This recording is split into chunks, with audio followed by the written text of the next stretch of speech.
As insiste sur un point crucial. La balle est dans le camp de Luis Diaz.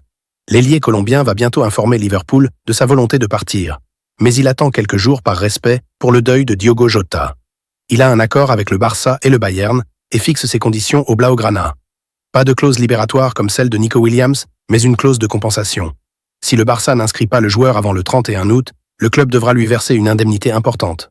Marca, de son côté, relie cette actualité à un contexte plus large. Le quotidien met en avant le duel à venir entre Xabi Alonso et Luis Enrique lors du mondial des clubs. Une opposition tactique entre deux coachs influents. Luis Enrique, qui a offert au PSG sa première Ligue des Champions, et Xabi, qui transforme peu à peu le Real Madrid. Un match qui va au-delà du terrain, entre deux visions du football. Mundo Deportivo revient sur l'état d'esprit du Barça, déterminé à recruter Luis Diaz après avoir abandonné la piste Nico Williams. L'attaquant colombien a repris l'entraînement avec Liverpool, mais sait qu'il est une priorité pour Deco.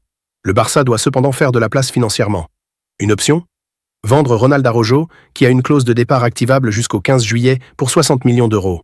De plus, le Real Madrid pourrait demander un report de son premier match de Liga en raison d'une pré-saison écourtée. Sport confirme que le Barça travaille déjà avec les agents du joueur. S'il ne réclame pas de clause libératoire, Luis Diaz veut être indemnisé s'il n'est pas inscrit à temps. Le Bayern reste une menace et l'Arabie Saoudite entre aussi dans la course avec des offres financièrement alléchantes. Le transfert pourrait tourner au casse-tête administratif et économique car Liverpool fixe le prix à environ 70 millions d'euros et ne semble pas disposé à brader son ailier vedette, toujours sous contrat jusqu'en 2027. En résumé, Luis Diaz veut partir, mais avec une garantie financière. Barça ou Bayern ?